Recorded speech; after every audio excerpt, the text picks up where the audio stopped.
So this version here, this is up two, down one leg. And all we're working on is always pulling those thighs in so they're parallel. Always grip nice and tight here. You're gonna go up with two legs, and you're gonna go down one leg. And every time you're always gonna do the same leg. So you always want, in this situation, you're gonna go weak side first. This is really good rehab.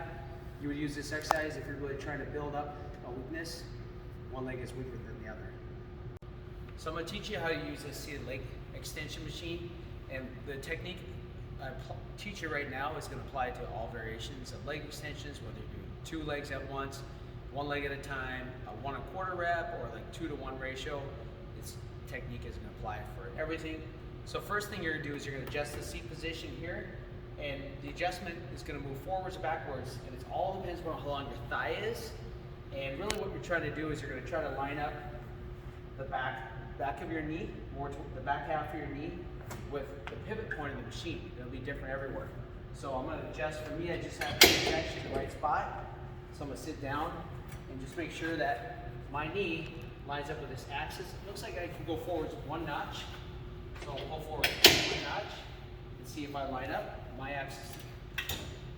Yeah, that's a better position. Next thing is every leg extension is gonna have a different start position. This one can start all the way forwards, one can start all the way back. So depending upon if you have any knee pain, if you have a lot of knee pain, you might want to start with more of a shallow position. If your knees are super healthy, you might want to start deeper.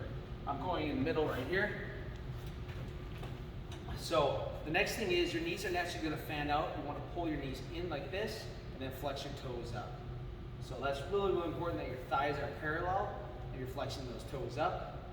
When you flex the toes up, it's going to give you more contraction of the inner quadricep muscle, the vastus medialis, and that muscle is often underdeveloped.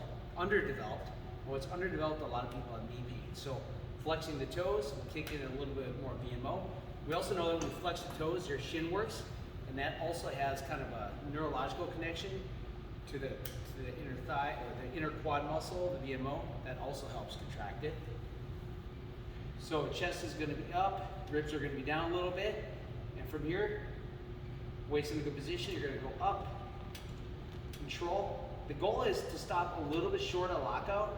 You're gonna come down slowly.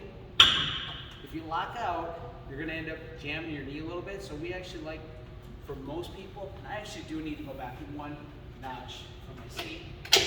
For most people, they're gonna do a little bit better stopping short of lockout. If your knees are really healthy, you can go into that lockout position. Otherwise, just stop short a little bit. And you always control up and control down, control up, control down. And again, we're looking at keeping the toes flexed up, and we're usually gonna stop just short of lockout.